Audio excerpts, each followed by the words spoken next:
11th day of 2022. I'm your host, Dana Durnford. I hope you're doing well on this night. I'm also known as the nuclearproctologist.org, and you can call in at 709-589-4406 or text or comment section.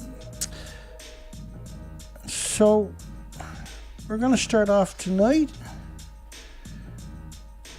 with the horror of nuclear as usual. I'm going to talk about a poll we have tonight. Don't look to the IAEA to do anything good. Don't look to them to stop and control evil of the nuclear industry. Don't look at them to even try. They're there as a lobbying group to cover it up, whatever the hell the industry wants to do. We'll get to this story right after we talk about the poll. The famous elephant-footed Chernobyl. Does that look like a 200-ton reactor core to anybody? And second off, you see they got somebody positioned alongside of it, taking a picture no less. First off, a camera can't work in that environment, and neither can a human. Anybody who attempted to get that close would have died. They would be on their knees if they actually made it that close. There's zero possibility they would survive getting that close to a fraction of the reactor core that they want you to think is the reactor core. By the way, this is reactor 4 in Japan. Over there is Chernobyl. Which one looks worse to you? Reactor 4. Reactor 3 blown up, rather. Oh, my apologies. I meant to stop that.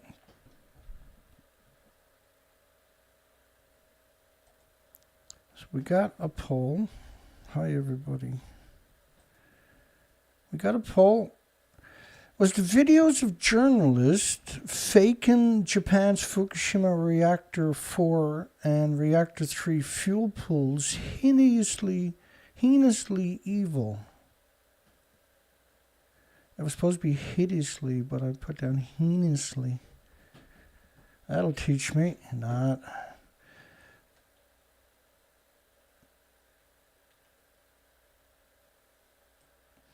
I'll give you another look at Reactor 3. So you see this one? This is another view of it. The fuel pools are at the very top of the building. Okay, so we're going to play some of these clips. This one is ABC Australia. She's Cecilia Vega. She's currently in the White House press pool. She got a promotion, a big one. 1,500 highly radioactive fuel rods inside this pool. They've got to move them outside of this reactor into a safer location. Okay, so she's pretending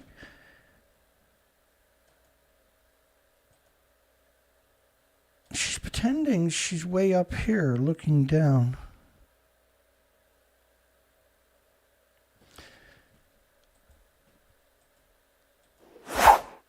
So that's why we got a poll for people like her. Was the video of journalists, which is Cecilia Vega, pretending she's on a fuel pool, above a fuel pool, on mainstream TV, that's the Australian ABC. Now, for that to happen, the ABC corporation had to sponsor that, the corporation itself. And everybody that worked at ABC, every single journalist, said, "Good job, way to go. Way to deceive the population of the entire planet."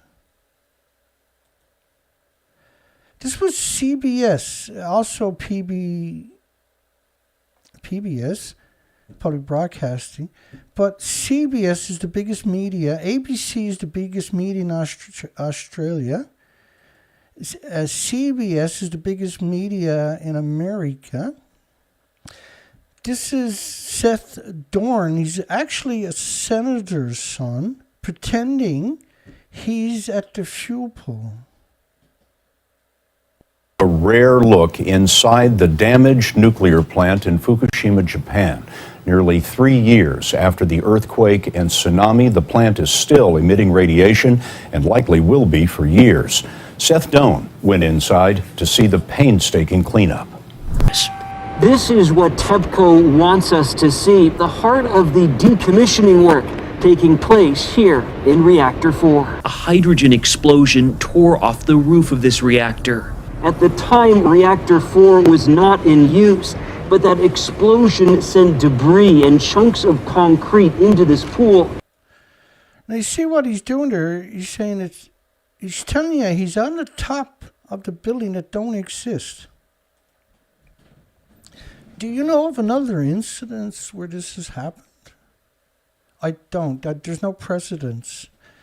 But everybody at CBS, every journalist there, all the videographers, the production managers, all the crews had to participate in that lie. So you got ABC, the entire organization, the corporate office, all the advertisers, everybody participated. Nobody has spoke out and said, wait a second.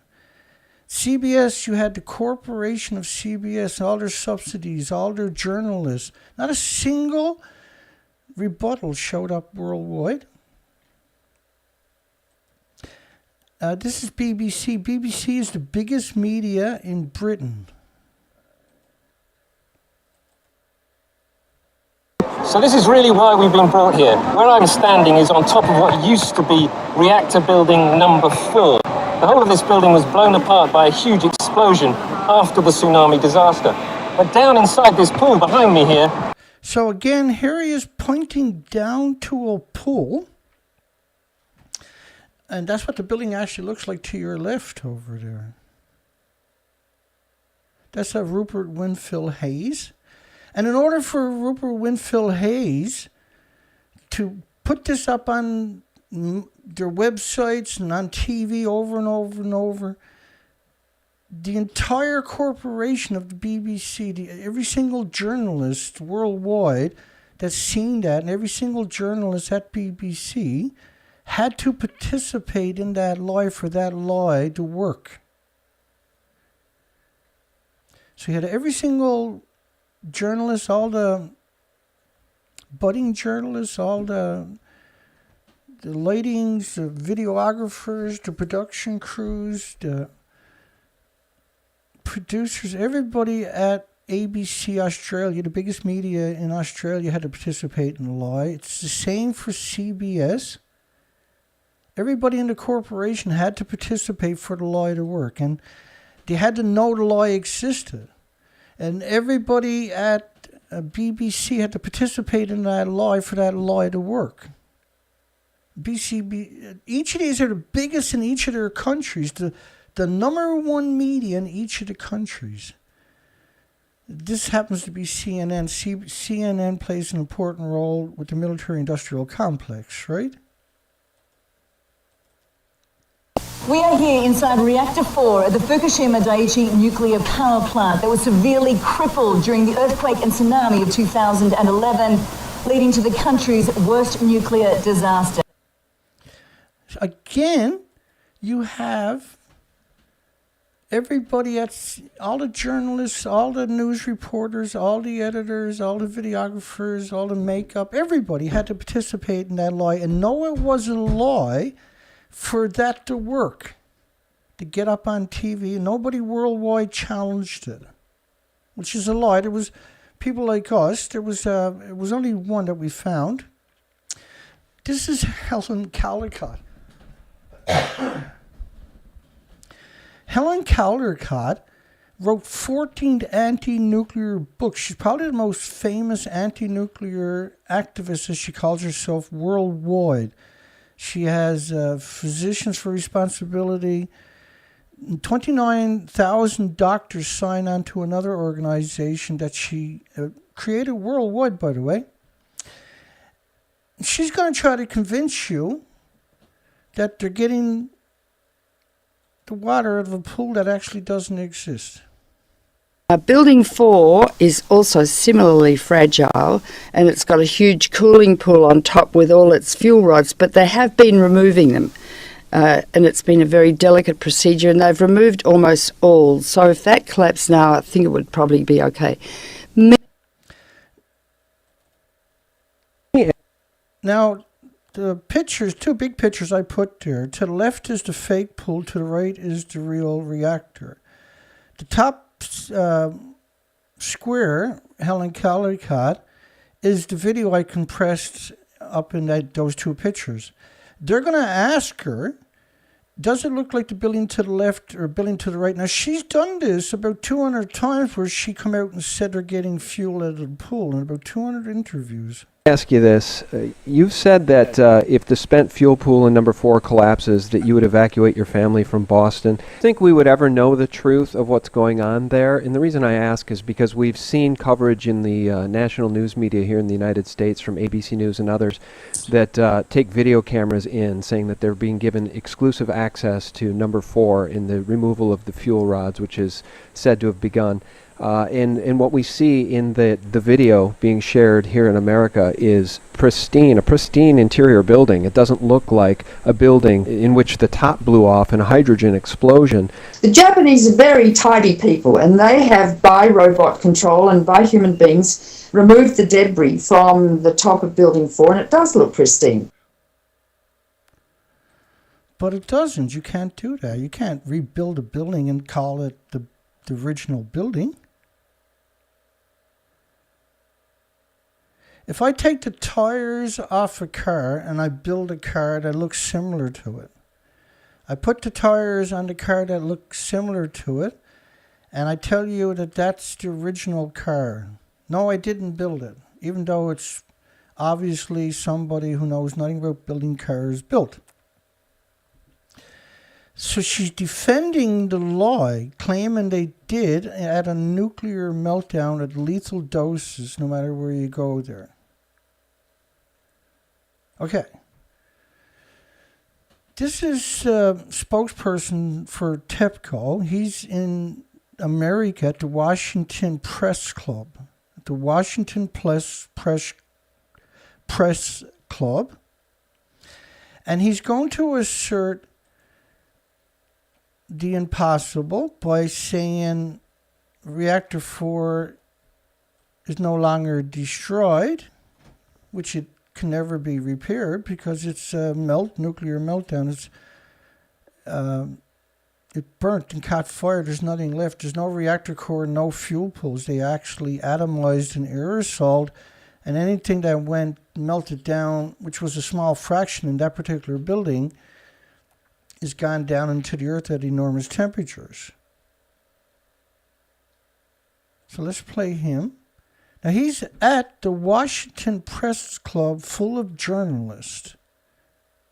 And the journalists all know it looks like the building to the left. And Fukushima Daiichi stage, right after the accident, it was of course the emergency condition. But right now, gradually became the decommissioning stage, more stable decommissioning stage. And that's that, as I mentioned, the successful completion of the dismantle of the spent fuel from the Unit 4. It's about 1533 bundle from the Unit 4. And we carefully manipulate the machine and successfully remove those fuel to the ground located pool. but the building doesn't look like that. It looks like this. So he's showing you something that's physically impossible. The building can never look like that because it looks like that. That was reactor 4. They done the same thing for reactor 3. This story here was BBC. Rupert Winfield Hayes is one of the first foreign journalists to be taken inside the damaged reactor 3 to see the progress they had made. You can go watch the video yourself at the BBC site. So they built this 170-foot tall structure off-site. Hang on, I'm floating around where I'm not supposed to be. So they built the structure off-site and then used cranes to assemble it on-site. This Neanderthal you see there, look at the other guy looking at the camera. Most likely this is green screen. Obviously they're not at the site period, but in order to make it work, this is green screened. Now, remember, they had this assembled for about a year somewhere else, so they could have shot the video obviously then. I'm going to play the little clip. You know, I already showed you Rupert Winfield Hayes pretending. Let me play that one more time for you. So this is really why we've been brought here. Where I'm standing is on top of what used to be reactor building number 4. The whole of this building was blown apart by a huge explosion after the tsunami disaster. But down inside this pool behind me here... Down inside the pool behind me here.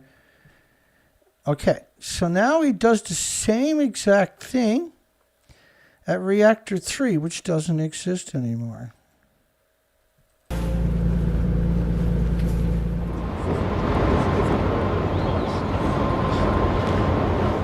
This is very strange to be standing inside here because this huge structure I'm standing inside is right on top of reactor building number 3. And down underneath me here is the melted reactor core inside this building. Over the top here they have built a shield to lower the radiation levels so that we can come up here, so that workers can come up here to construct this. But radiation levels are still very high here, and because of that we can only spend a few minutes here. Now if you come over here, there's my alarm going off. This is the spent fuel pool. Down inside here are more than 560 spent fuel assemblies.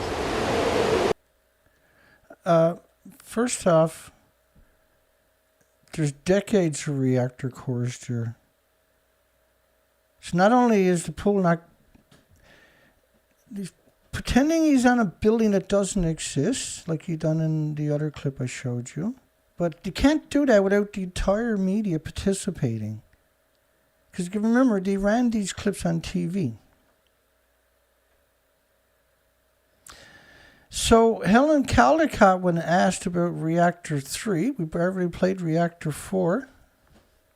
And especially building 3 is very fragile. It's still got a huge cooling pool on its roof, protected by nothing. The molten core has melted its way down onto the concrete of the containment vessel, but maybe into the earth. And if that collapsed, there would be a nuclear inferno. So there was a nuclear inferno.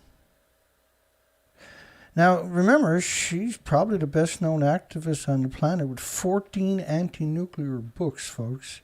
Very influential. Just millions of people worldwide turn to her for the answers. And what does she feed them? She feeds them propaganda. Reactor 4, the person who made the racks for the assemblies for the actual fuel pools was Arnie Gunnarsson. His wife was a spokesperson for the nuclear industry for 2 decades. Let's hear Arnie's version. Now, Arnie's going to try to convince you that they went in to the fuel pool that doesn't exist and put a whole bunch of supports underneath it. Now, the division I ran built nuclear fuel racks for boiling water reactors exactly like Fukushima. Unit 4 has always been my biggest concern. They go back and play that. It's exactly like Fukushima. And Unit 4 nuclear fuel racks for boiling water reactors exactly like Fukushima. And that's the wrong clip. So, tanks at the crippled Japan nuclear plant leaks highly radioactive water. Mari Yamaguchi, you see her show up in all kinds of the cover stories over the years. November the 7th, 2013, members of the media walked down the steps of a fuel handling machine after looking at the Fukushima spent fuel pool inside of reactor number 4. Look at all the journalists pretending they're in a fuel pool that doesn't even exist. There's 2 fuel pools at the top of these massive buildings, 190-foot tall buildings, and they don't have a repository anywhere in the world, let alone Japan. And so these fuel pools are stuffed of reactor cores, which, by the way, are still splitting the atoms.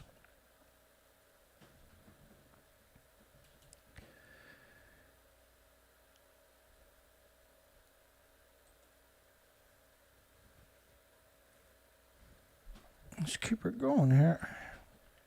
The famous elephant foot of Chernobyl plant, everything to know. Everything to know. And then they feed you a picture that's incredibly fake. It's absurdly fake to suggest that somebody stood up alongside this. So 200 tons is 200 pickup trucks, 1-ton pickup trucks. That's how big the core was in the reactor. But media for many, many decades have been trying to convince people this is the reactor core. It's solidified and sitting there on a piece of cement. Wikipedia, if you go there, everywhere else, you're going to see that narrative. Does that look like 200 pickup trucks of with 2,000 pounds in the back of each one? If you took 2,000 pounds out of 200 pickup trucks and dumped it right there, is that how big it should look? You can't stand up there. You can't survive that. You can fall out of the roof or something, land there, but you're going to die even if it's just 6 feet. Because it's a lethal dose from very far distances. There's zero possibility a camera could work. He's got no protection on his eyes.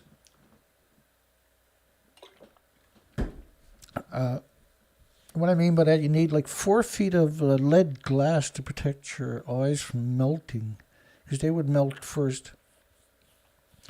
You would die just within a few seconds, obviously, right? But you're talking about neutron bursts and gamma shines and X-rays that are catastrophic to anything with replicating cells. The load is known as the elephant foot because of its extremely high radioactivity. And they show you a Photoshop picture of somebody right alongside of it. Behind it, you can see a handrail there.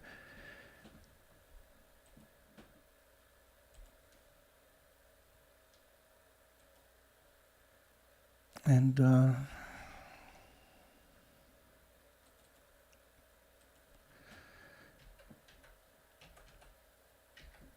hang on there.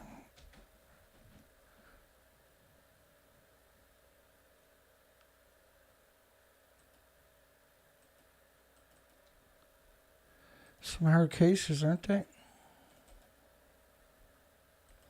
The whole nuclear industry has to participate in that lie for that lie to work.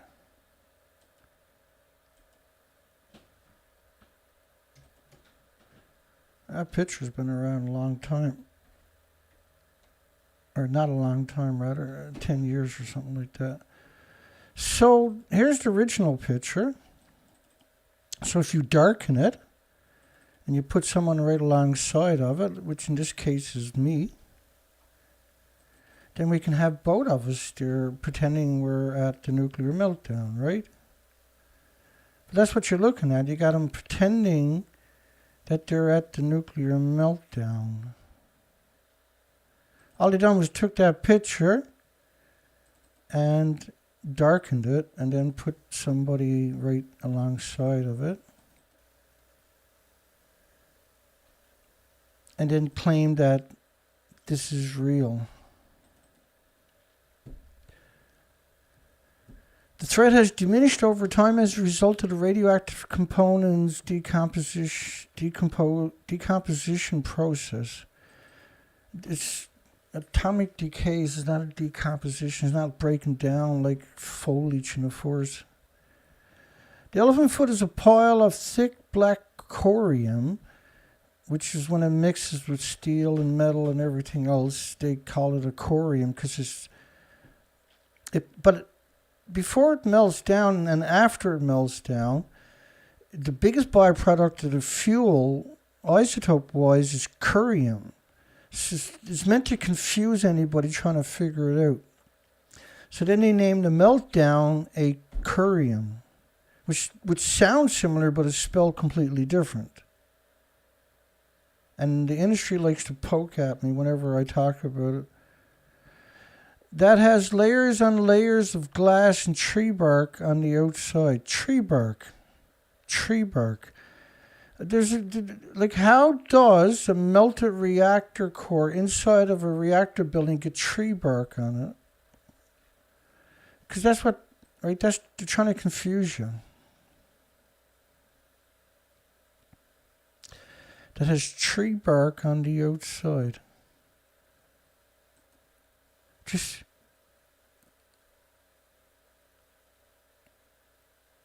The industry is absolutely vicious. Researchers at the time had to get a picture of it with a camera attached to a roller, which is why they're showing us that picture, is it? Like there's no tree bark on this. There's tree bark on whoever wrote the article's brain, but there's no tree bark on this. Very few researchers, suggesting some, get close enough to take samples for testing, suggesting that people got close enough to get samples. Hardly 5 times in the history of mankind has curium normally been created. Once at 3 Mile Island, Chernobyl, and 3 times at Fukushima. Well, the first time was Chalk River, Canada, Ontario. The second time major was the SL1 in the United States. It was actually a fairly big reactor with no containment out in the desert by Yellowstone Park, which means it would have contaminated it. The third time was Santa Susana. The fourth time was Mayak. The fifth time was the Mayak. There's a whole bunch of major, which is in Russia, former Soviet Union, the USSR.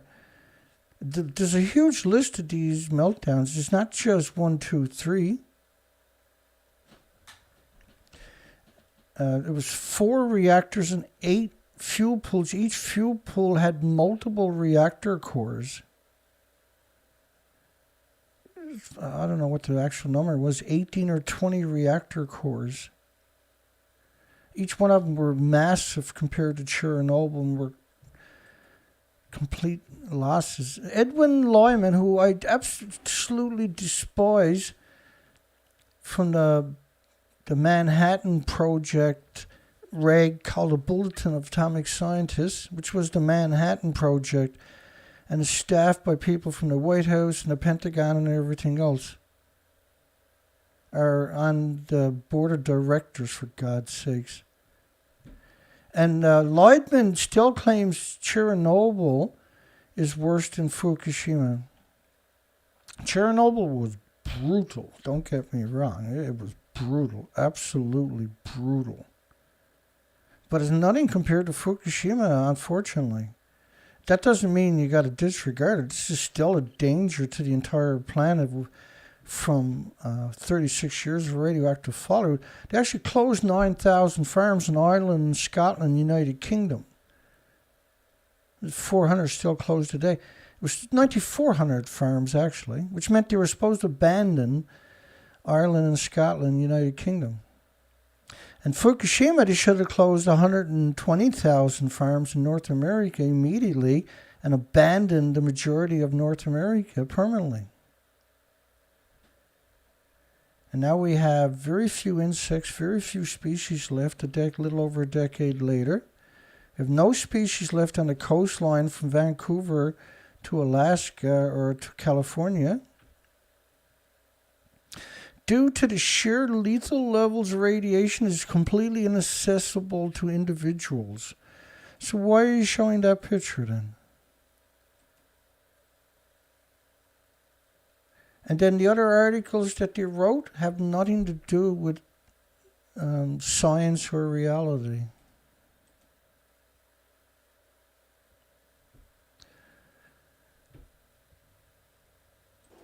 This is your next story. Vistra moves to extend operation of 2,400 megawatt Comanche Peak nuclear plant.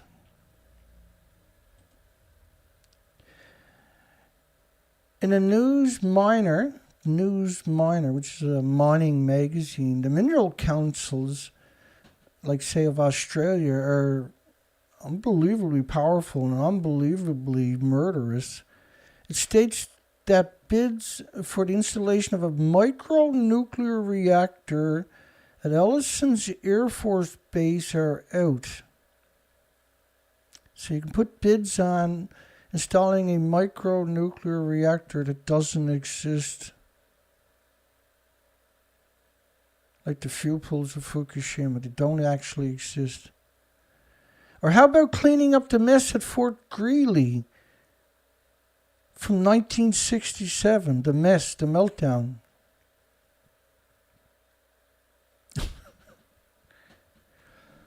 $55 years ago.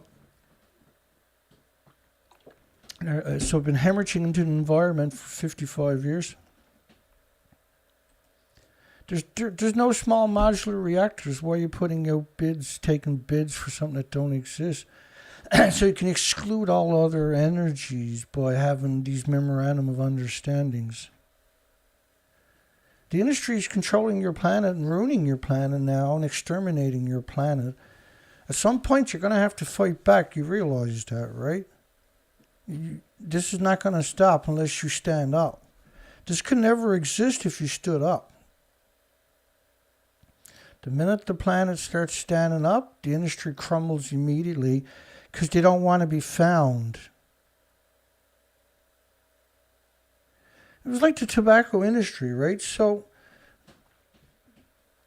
when the internet started getting popular with the government, where they were now starting to move on to the internet with their archives, they asked tobacco scientists that have okayed tobacco for consumption for decades and decades and decades, and the scientists at the universities that specialize in nicotine and tobacco and everything else, did they want to retire early and take a bonus pension?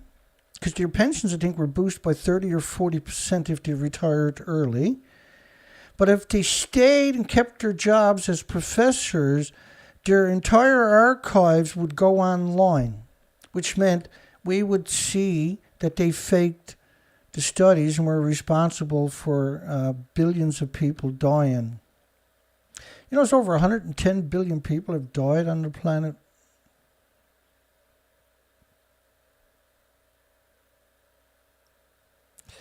Remember when a Soviet nuclear submarine sank off the coast of Bermuda? No, I don't actually. Oh yeah, I do, but how many people do? 1986. Caught fire and sank. A Soviet.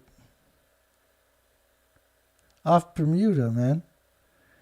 One of the most, one of the tropical paradises on the planet, amongst many that they've already ruined.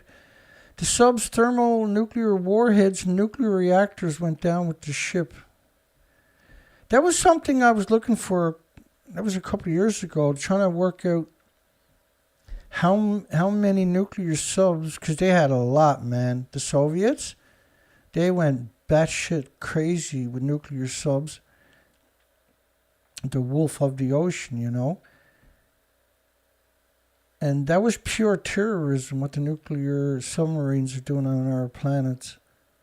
The subs thermonuclear megaton, thousands of Hiroshimas and Chernobyls. And nuclear reactors went down with the ship. There was 2 reactors, I think, on that one. Most of the warheads and reactors are still down there. Some of the warheads, really? Most of them? Why, where did the other ones go?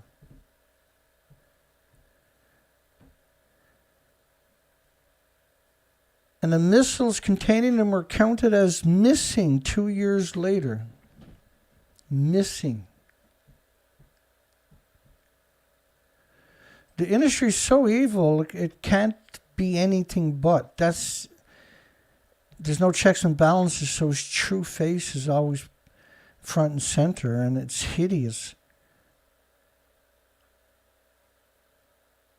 Caught fire and sank, killing 3 of the crew, adding to the tragedy were the losses of the ship's thermonuclear warheads, multiple megaton nuclear weapons, folks.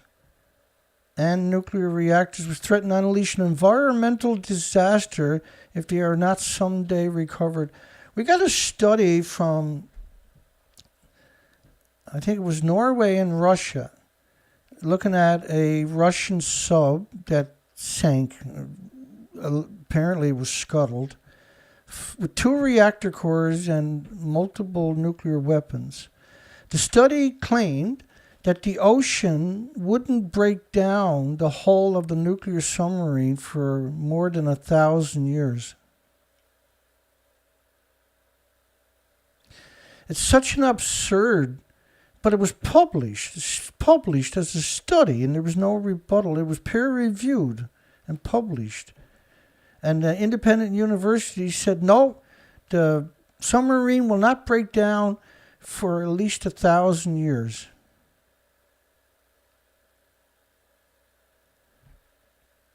So there's no incentive for them not to be insidiously evil, right? There's zero incentive for them, but there is a big incentive to be insidiously evil, hideously evil. An environmental disaster if they're not someday recovered 50-something years later. Oh, wait, now that was 86, was it?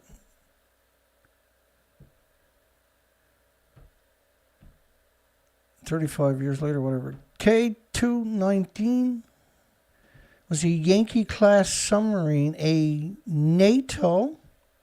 NATO was created as a result of the USSR war machine. So when the Soviet Union dissolved, then it should have been dissolved too, right? Oh, we got James Lucy calling in. Hang on, James, because I got to get you on the speakerphone. Otherwise, people won't hear you. Hi, James. You got me? I got you on the speakerphone this time. I just had a call. I'm sorry. I don't want to take too much time. I just can't believe. I'm just looking at how the fact that there's, again, I'm seeing 25 watching now. And I'm thinking, this is the thing. You made a pun a while back, you could be twiddling shit on a stick and be getting out. Yeah, that might be true, but it wouldn't be concurrent. But you could do something as bass fishing, right? Something really, being on a boat, throwing out a lure, talking about nothing, and get all this interest out there. And it's amazing to me that humanity has dropped into this insanity.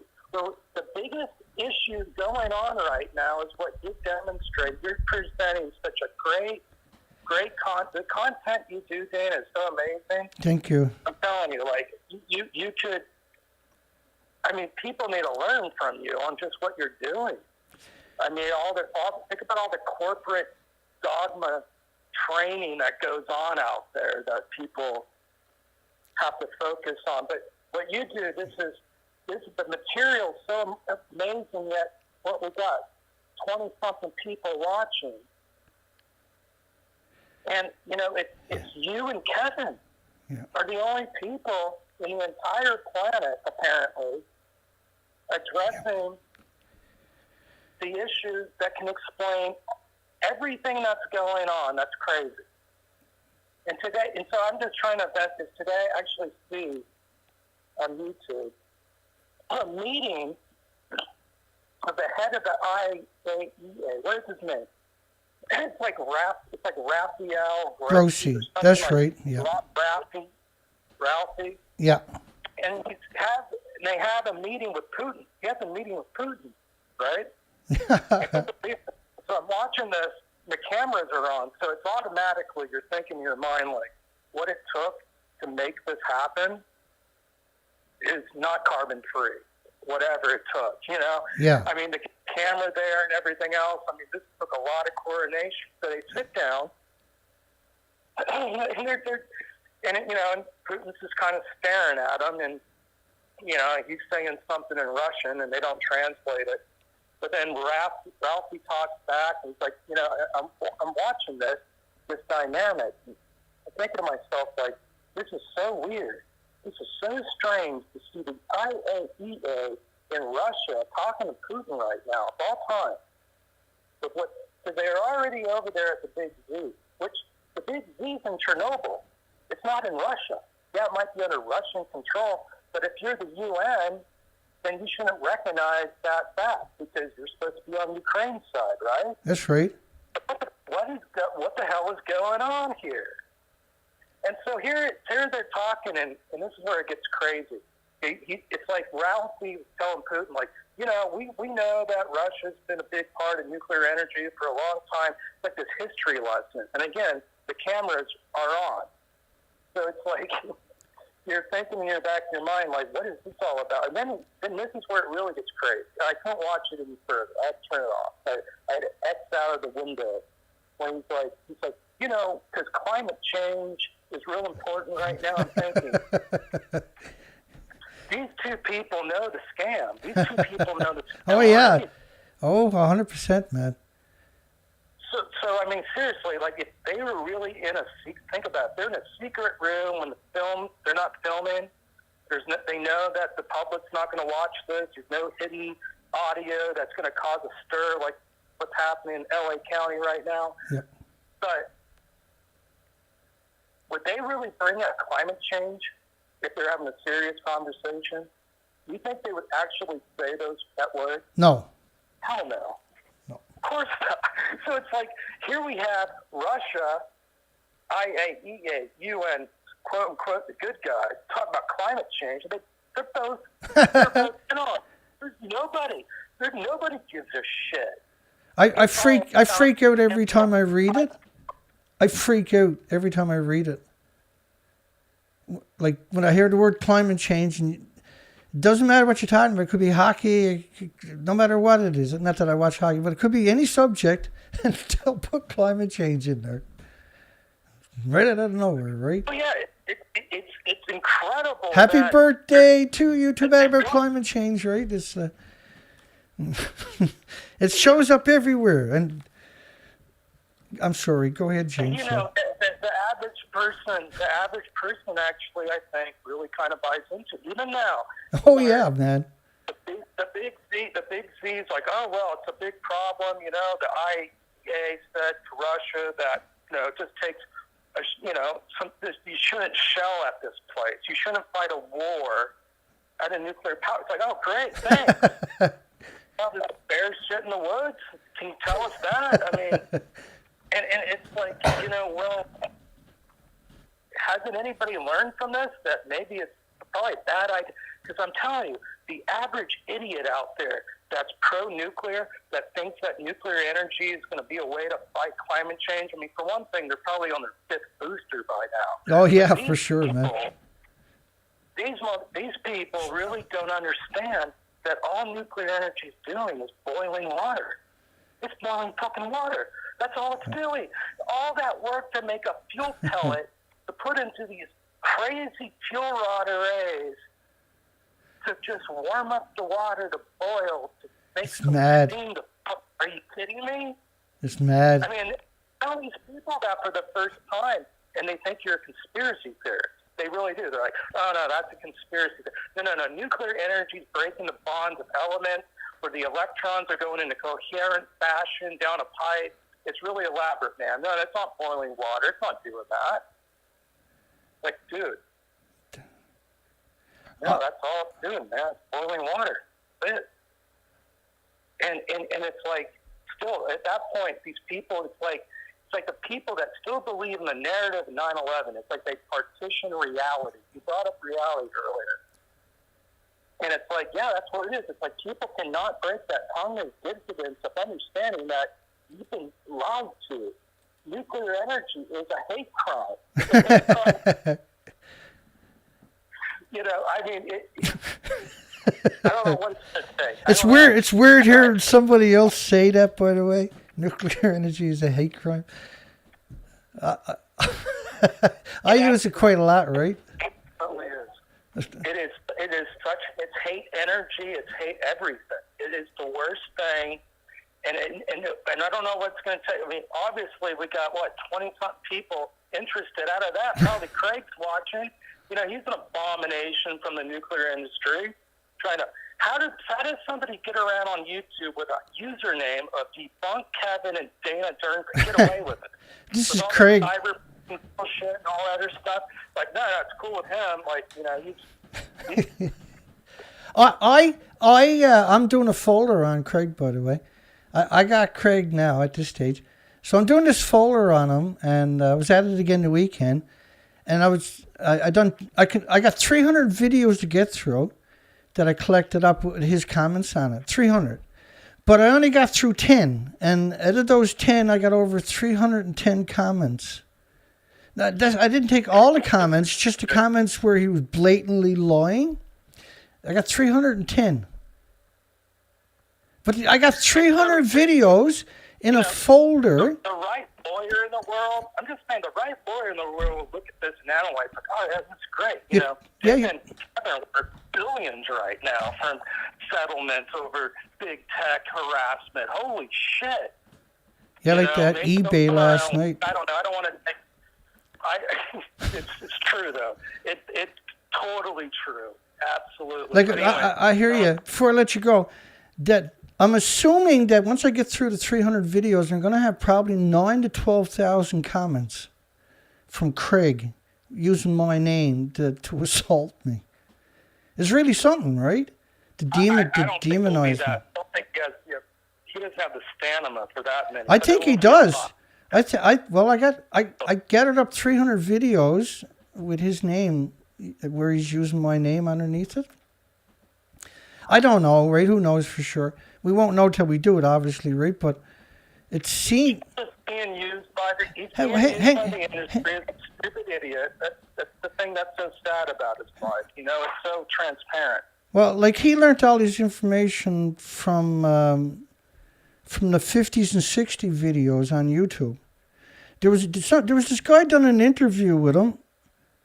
I'm just looking for it. It's here on my desktop. This guy done an interview with him, and it's a long interview where Craig kind of gave him. He lives in a van, right? And he doesn't have a social security number. He doesn't have a social security number. Yeah, they remember that. That's a good one. Okay, well, you're breaking up anyway, but we'll let you go. Thanks, James. That was amazing. I really appreciated that. It was a great interlude. Thanks, James. Yeah, bye. There was James Lucer, folks, in the comments section, as you know. And that's a huge amount of great points. But it's frustrating, see? Right? You can tell the frustration in James' voice with Raphael Grossi and the rest of it. It's just, it drives you insane eventually.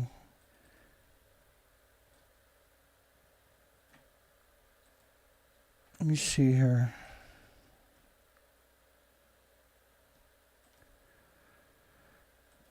Just bear with me 1 second.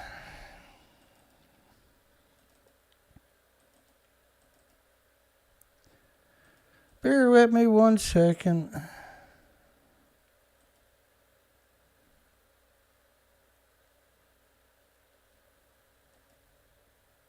It's madness, right?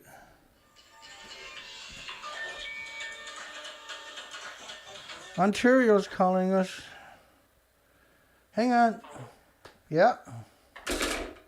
Hello, my name's Michael Shell. I'm from Ontario. Hi, Mike. Oh, how are you, sir? Hi. I'm Walter, and I just want to say I really love when James calls. It's so awesome. Thank you. Thank you. And, Appreciate that. And also, I want to back up what you were saying about the Z plant in Ukraine. I think some of us have a real feeling that it's in full meltdown China syndrome, and not a lot of people are paying attention to it. I'm following it all the time. These plants are all shut down as of like a week ago or something, 10 days ago, whatever it was. They had lost external power. They're claiming there's 16 generators there. But we're seeing shells hitting so close, I can't imagine, because it's not just the reactors, as you know, it's also the fuel pools, right, that are exposed. They're on the deck, they're on the ground. And so if they hit one of these are infinitely worse than, say, Chernobyl, for instance, right? It's a significantly more. And these are not graphite reactors. These are fuel rods. This is holy shit stuff. Yeah, no, I'll have to look into that even more now. Thanks. Yeah, go ahead. And when the IAEA shows up and does their thing, it sure looks a lot like Fukushima when they were there. Is that right? Wow. Well, the pictures we got and videos of Fukushima when they claimed they were there, there was no evidence to actually prove it, despite the fact it would have been easy to prove it by shooting a real video that panned a little tiny bit or something, right? And so after all these years, they've never done that. Sorry? They were nowhere near. Yeah. Who knows? They just lied. They're professionals, assassins to all the species on our planet and humanity. Anything else you want to throw out there? Sorry? No, thanks. I just wanted to, throw my dime there. No, we appreciate it. And, nice pin for James. I'm sure he appreciates that. Thanks, Michael. James Ross. Yeah, that's right. Okay, my friend. Thank you. Take care now. And it gets awkward sometimes for some people, including myself, and you're waiting for each other and you try not to interrupt each other. So there was a Soviet Union sank off Bermuda. That's the story we're talking about now. I just wanted to... Just give me 1 second here.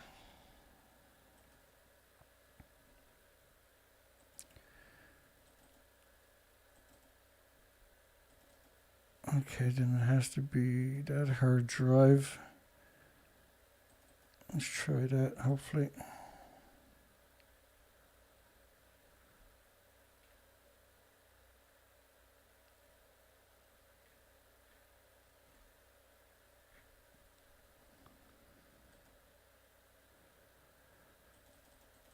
Bear with me 1 second.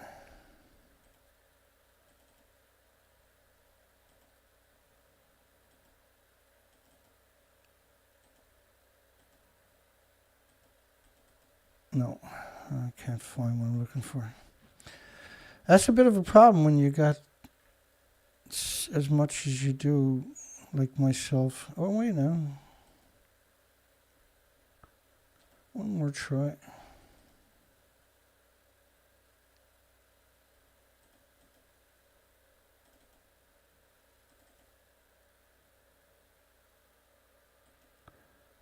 I don't know.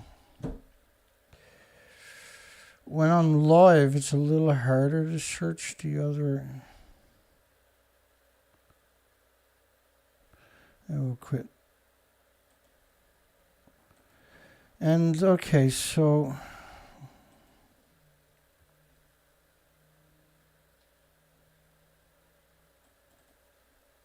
who knows for sure, right?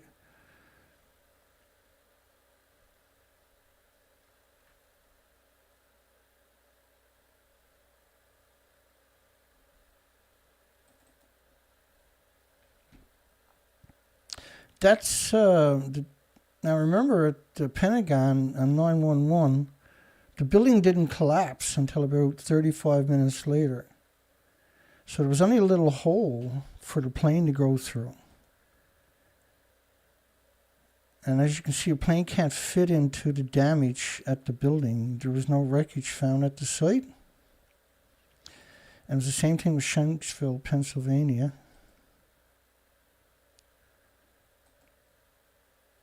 Here's another picture of the Pentagon shortly, before. You see the truck behind me right here? Do you see the fence in front of the truck? So how did the truck catch on fire but the fence is still in shape? How come the lawn is not torn up?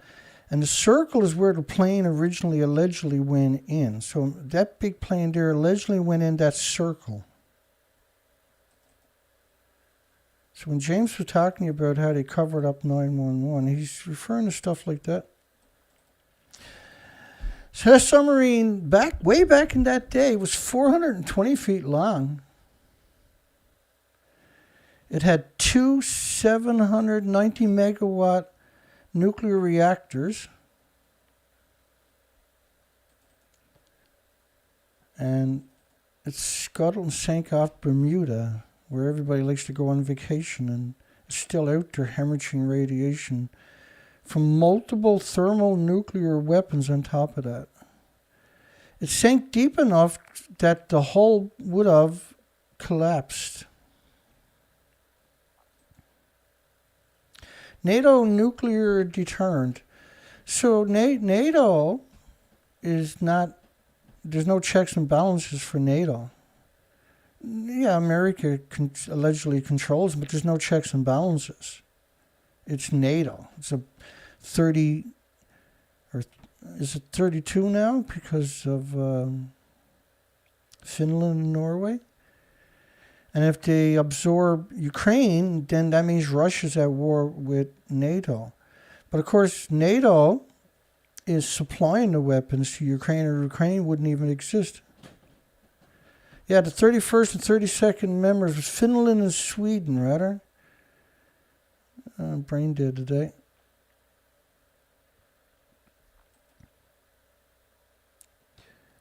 The Baltic Sea will become what some observers call a NATO lake. And then the 810-mile-long Finland-Russian border will become NATO's new front line. They're not supposed to exist. They're only created because of the Soviet Union. Then you can't get rid of them. Now they're a plague on our planet, threatening existence with nuclear weapons. Mushroom cloud spotted in U.S. city amid nuclear threats between the East and the... So the media will just seize upon anything to promote an agenda. There's people worldwide terrified that there's going to be a nuclear war at any second because the despicable media that faked reactor 4 and 3 is out there faking this. Engagement in nuclear facilities may have catastrophic consequences.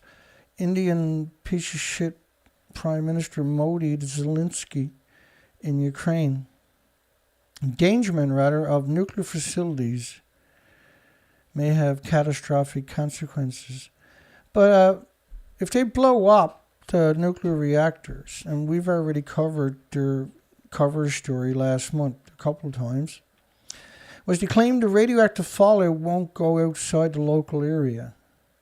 They had all kinds of experts on for about a 2-week period making those absurd assertions.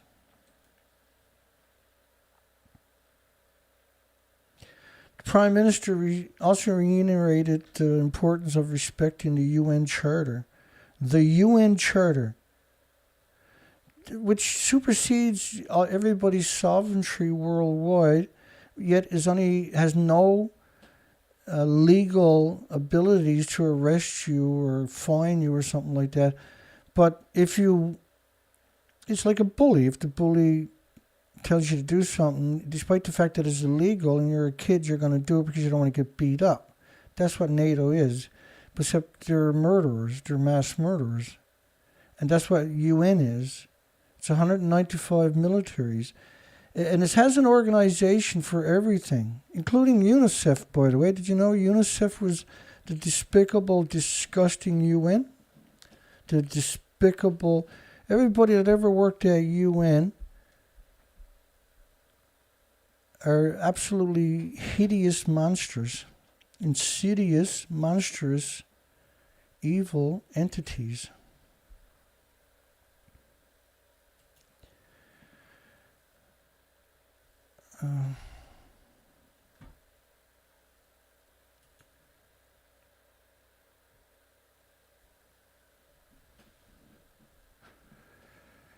Well, not everybody is worried, but the majority of the people. Donna Ray Mann gives insight to nuclear heritage. Donna Ray won't be cleaned up for 315 years. In other words, 600 or 700, 9,000 years. Officially, it'll be cleaned up, they said, in 315 years. Are you going to be around in 315 years to hold her feet to the fire? Of course not.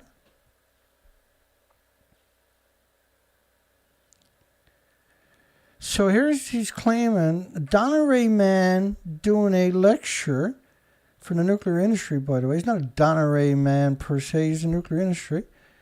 Talking about Donna Ray in Montreal, Canada.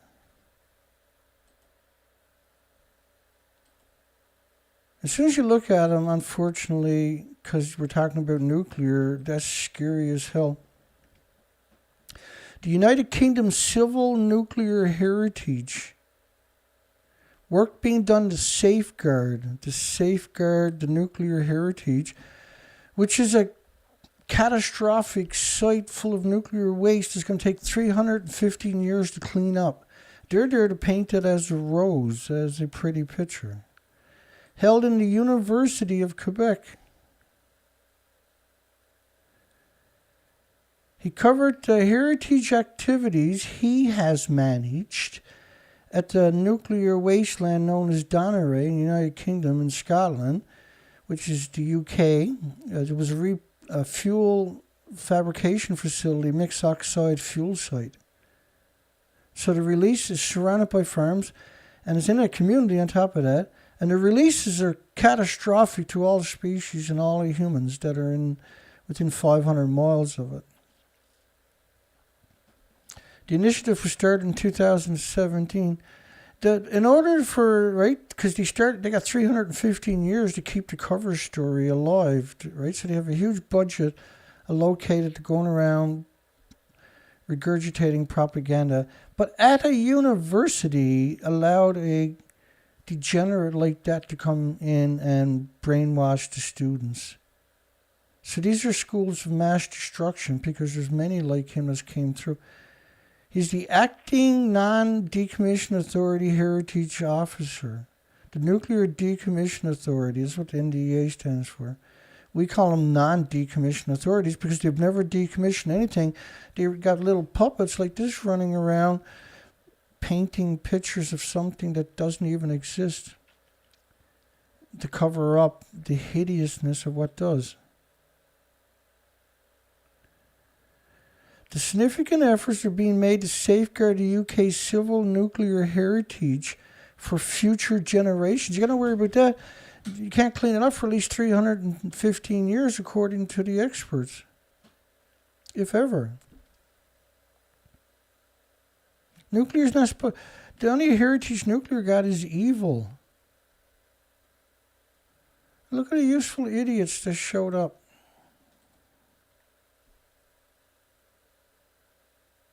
And he talks like he's a good person. Like, there's a disconnect of reality whenever every facet of nuclear. When you look at the people, right, that they're using, these are, you can't sit there and have a conversation with these people. If you're in a coffee shop and they come in and there's no chairs left only at your table, they sit down, you're going to get up and leave. That's how you describe the nuclear industry. As soon as you meet the person, you're like, whoa, what the frig is wrong with this person? That's, that's not autism. That's holy shit stuff. Maybe that person should be getting re-educated. Department of Energy selects Y-12 manager after canceling the last nuclear security contract. This is a huge site, by the way. Oak Ridge facility. It's 140 kilometers. 40 kilometers of it is the campus. So when you look at Oak Ridge, look at surrounding Oak Ridge. What do you see about it? This is a legacy, Manhattan legacy type. So the waste around this area is going to be in cities surrounded by farms, as far as you can see. So they can move the radiation out of the area, right? By the farms sucking it up. That's why they do this everywhere worldwide. It's not safe to go to your supermarket.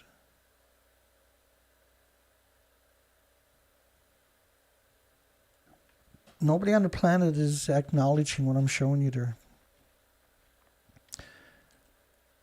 The Pantex plant, for God's sakes, folks, in Amarillo, Texas,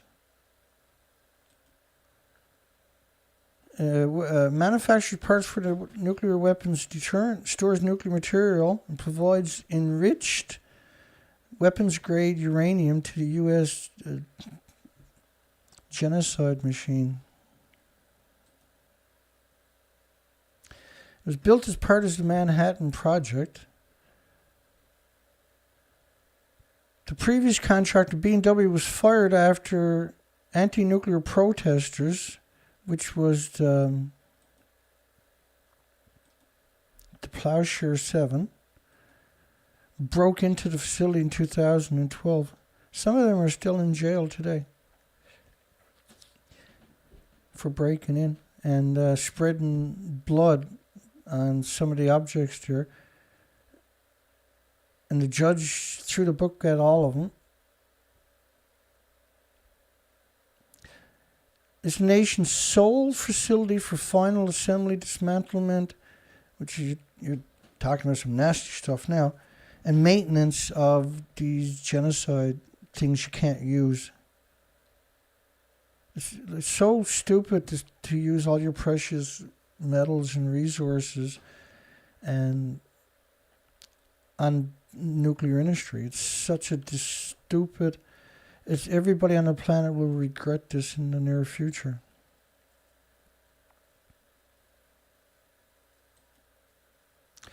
Well, a nuclear arsenal and the stench of desperation do not pair well.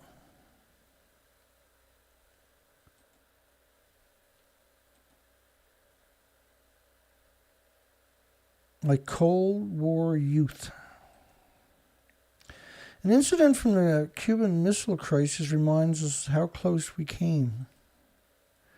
One wrong move on either side, we're all dead and tore into fire, and there was nothing any of us can do about it, and we accepted that as normal. I didn't. A lot of serious people are seriously talking about the nuclear exchanges and the battlefields of Ukraine and possibly elsewhere. These are not serious people. These are scum, degenerate part of the industry. The Dukovany Unit 3 shut down for refueling and maintenance. And look at the picture they're showing you. Look at that picture. What do you see? It's surrounded by farms as far as you can see. And when you look up pictures of it, this is what you see in surrounded by farms. It's a total accident, Dana, that every nuclear plant and nuclear dump and every nuclear fuel reprocessing site worldwide is surrounded by farms. It's a total coincidence, Dana. Nobody actually thought to check, Dana.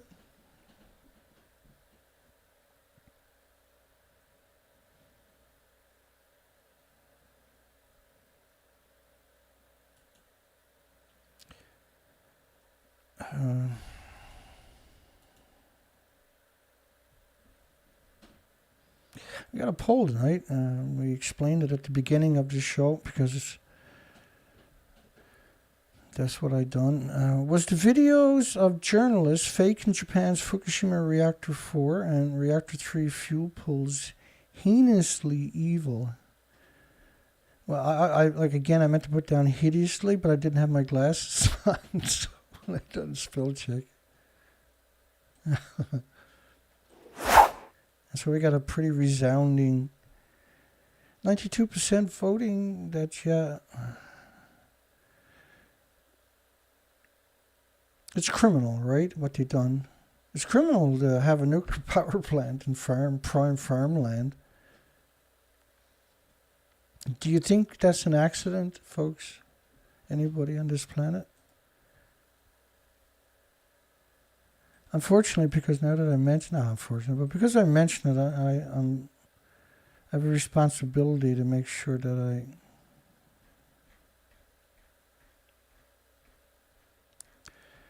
I take it to the next level. Hang on.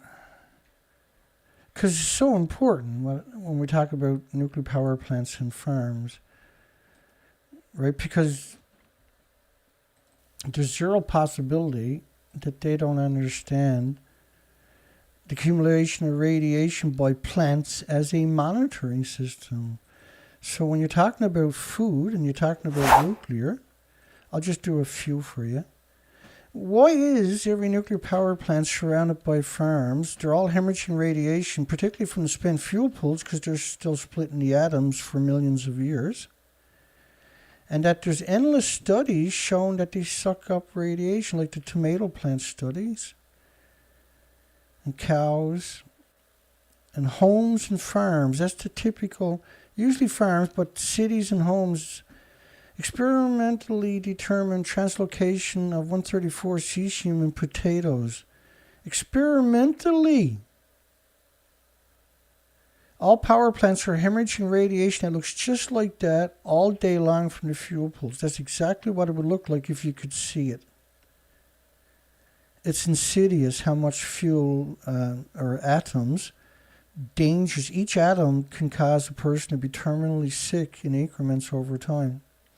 But bioaccumulation, by breathing it constantly, consuming it constantly, drinking it constantly, even from thousands and thousands of miles away, will compromise your immune system.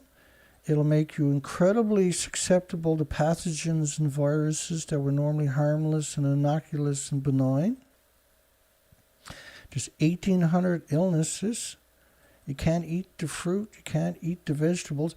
And a playground, children's swings with a nuclear plant in the background, is one of the scariest pictures imaginable.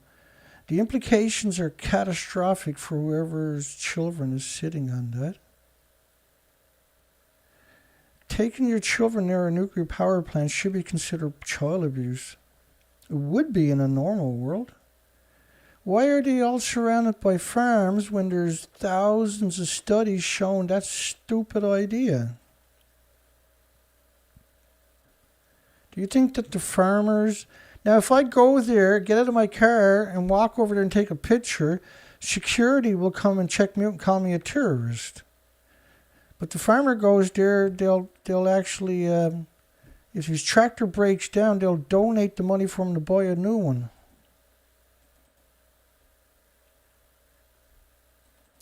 Do you think this is a coincidence? Or am I just being silly? So the wheat is contaminated, everything is going to be contaminated. The rape seeds is contaminated.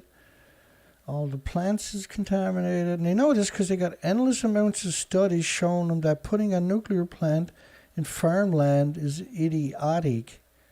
There's no way that they didn't know this was going to happen. There was every way that they knew that's exactly what is going to happen.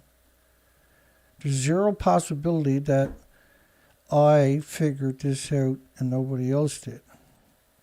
But so the question is, why doesn't anybody ever acknowledge this is happening? And should all of these farms be closed down? And there's good reasons. Irreversible heart damage for children with 50 becquerels a kilogram. So if your child is eating food or breathing the air anywhere in that territory,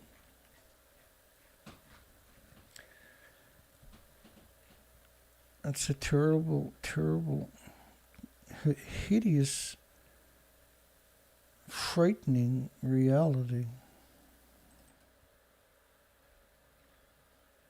Scumbag man from Donneray is what that headline should say, I suppose.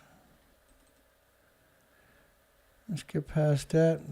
Weapons manufacturing with legacy nuclear waste, it's on one of the biggest aquifers in that part of the country. On top of that, they spent hundreds of millions of trying to mitigate 60 or 70 years of releases. It's absurd. They build them there in case they melt down, see? Just a coincidence that when you change the fuel of the reactor, you got to let all the radiation out of the reactor.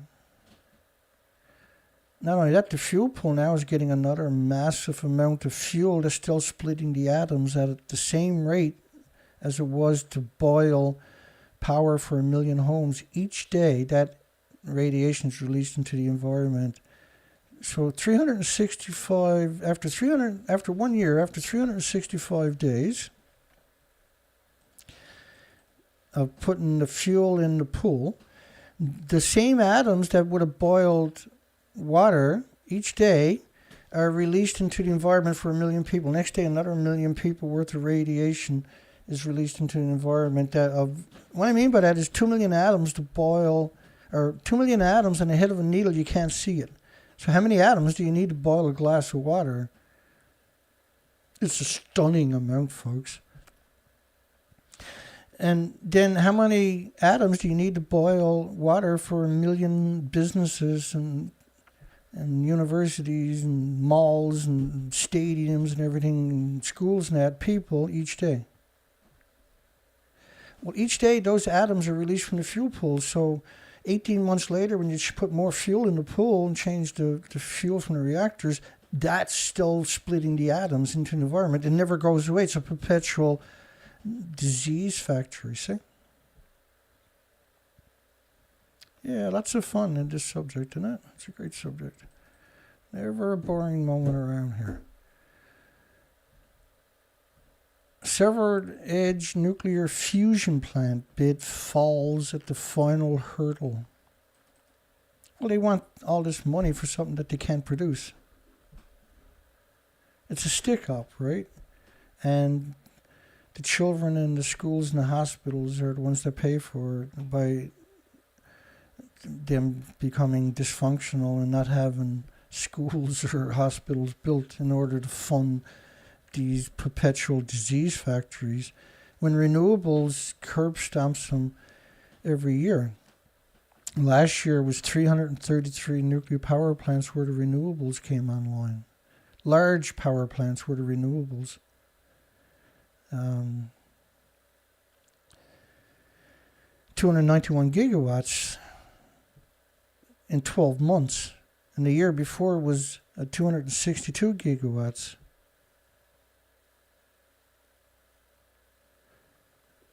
So you're talking, you're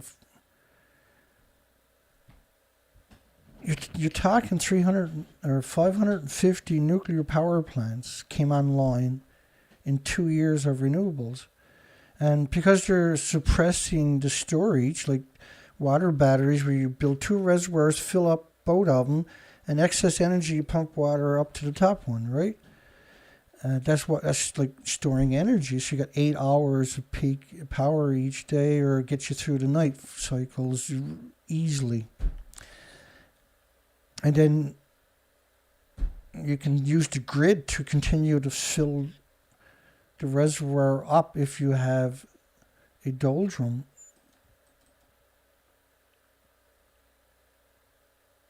An ambitious bid for South Gloucester to be home to the world's first prototype working. Like, it's absurd to suggest they're going to have they got the kinks out of it and they're going to build one and it's going to work. This is why they fell flat on the last of their hurdles. And the fusion plants, if you go look at the academic studies about it, the pollution, they can't contain the tritium. The amount of tritium they produce will dwarf all nuclear power plants worldwide. Tritium is just the radioactive water itself, right? It's not talking about all the other 1,000 fission products. They're going to run it at 150 million degrees. If I light up a torch at 150 million degrees, you know what happens? It blows up like a thermonuclear bomb does. And despite the fact I can shut the torch off in a couple of seconds, it's still going to blow up like a hydrogen bomb because it only needs a millionth of a second, right? It'll burn the oxygen, see, in the air, so it expands. You can't contain it. Like, they're talking about using magnets to contain it and then boil water. And, like, the whole process is stupid. If they come up with storage for renewables, problem was solved. And you got every university working on something they know they can't solve. Like, you know, there's 4.3 million academic studies every year in North America. Try wrapping your mind around that. Try reading the ticker tape each day for a whole year of the 4.3 million academic studies, for instance, right? It's an overwhelming idea and thought. But they're all put behind a paywall. You paid for it. Your taxpayers, Canada and the United States, we paid for it, but we don't get access to it unless we go to university, get a student card, but we only get access to whatever the university rented off the publisher for our semester. We don't get the archives. And that's locked up behind a paywall despite the fact that you paid for it and for the peer review of it. The taxpayers pay for your university, see? It's designed just to fleece everything the country makes, directed to the military-industrial complex like United Nations or NATO, because that's who they are, right? According to Eisenhower and according to George Bush Sr., that's who they are. Small reactors can make nuclear energy big again. How do they work? Are they safe? And you know for a fact that they're going to say they're cheaper, safer, easier to build. Let's get after it. Simpler, safer, cheaper. Too small, too cheap to meter. And they produce less waste. No. Well, it's like 35 times more intermediate dangerous levels waste, 30 times more lethal level waste, and 5 times more fuel rods, which are lethal by the pound, for 1 pound of these fuel rods. And everybody walks past and say, God bless nuclear, or I love Mr. Nuclear, and walks away. Everybody dies on the planet within 1 day. If they took a pound and put it all, 1 pound everywhere around the world, and everybody had to go by and get down on one knee and all hail nuclear fuel rod. They're not simpler, they're not safer, they're not cheaper. For starters, and they don't exist. There's only one. NuScale is the only company out there with a license, or an actual design rather, that is approved. But there's not all the questions are answered, but it's approved. Let's get it on going. But they've been at it for 50 years. And so they want you to put your eggs in the basket that will never come to fruition. Like everybody that gets the job of authority, their job all of a sudden now is to deny you a future in all the species and do everything to protect the polluters and the genocide and omnicide machines. Anti-nuclear sediment helped drive the nuclear power decline. Anti-nuclear common sense sediment is how I should read. Helped drive the nuclear power's decline. Now, the nuclear industry killed themselves by 80 years of perpetual lies, 80 years of deceit and dishonesty. Their entire legacy is predicated upon it. Nuclear accounted for 17% of the global energy in '96, and it's now dropped to 10%. But that's because they got most of the reactors on the planet are old and fragile and what's known as brittle. And instead of dialing back on the power, right, and they do that by the amount of fuel rods they put in the reactors, because reactors can handle so many fuel rods. Each design is a bit different. So if you got an older reactor, generally you don't run it at full capacity of fuel rods, because the reactor is brittle from the bombardment of neutrons, gamma shines and x-rays and everything else. And so what they're doing in order to get that percentage up to 10% right now is to run the fragile, brittle reactors at full capacity in order to maintain a 10%, to make them look. It's a very, very, very dangerous, out-of-control industry that has no checks and balances. We're the checks and balances. We're the only people on the planet that have an educational program on nuclear that's ever had an educational program where you're actually honest. It's never existed in 80 years. Most people that even conceived it wouldn't do it because they were worried the industry would assassinate them, right? And some of them that spoke out, like the Silkwood, Karen Silkwood, for instance, they actually done a Hollywood movie where they butchered the true story. But you can read between the lines. The quest to decarbonize and increasing design for energy independence following Russia's invasion. Well, the decarbonize energy independence is they're talking about is all NATO countries, United Nations, 195 countries, participants, all put an embargo against Russia, which caused inflation. There's not an energy crisis; it's just they won't take the fuel. This is by design. If you look at the World Economic Forum, you can see that they're obviously playing a hand in it.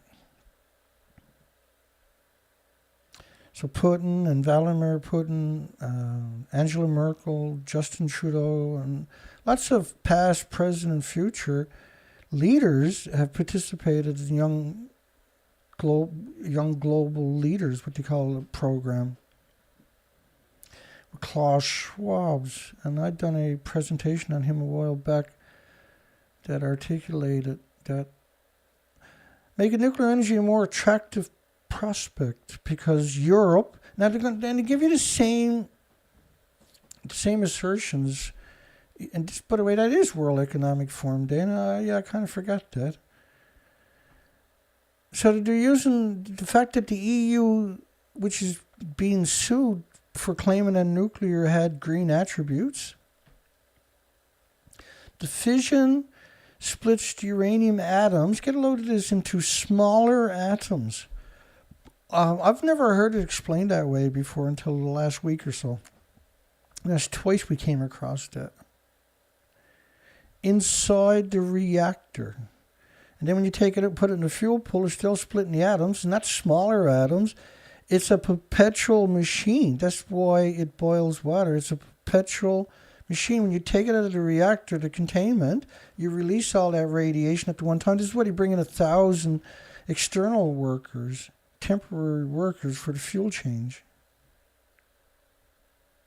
Inside the nuclear reactor, which does the exact same thing in a fuel pool. And this is, when you hear people say, well, they got no solution for waste, they don't actually know what they're talking about. The problem with the waste is splitting the atom into the environment. There's no containment. You can't let it build up or it'll detonate. Like Mayak, right? Nuclear power plants use heat from a nuclear fission reactor to generate steam. It spins a large turbine to generate electricity. And the atoms kills everybody eventually at some point. Renewables can only generate when the wind blows or the sun shines. Again, right, they refuse to acknowledge that there's ways to store energy. That is a frightening, absolutely frightening fact that we see consistent with this industry, where they'll use that narrative: the wind doesn't blow and the sun doesn't shine. What are you going to do? Well, you can have pumped hydro, and identified enough places worldwide to have 100% renewable electricities that you can naturally turn into a reservoir. But you can do the water batteries, where you got two reservoirs and you just pump water up to the top one. You don't need to pump it from the sea. You just fill them up once and let rain keep them topped up forever after. And compressed air energy storage. Compressed air wind storage or solar or any energy you want to use. You just dig mine shafts and compress air down there. And then the heat from the compression is a problem. So you store that in salt.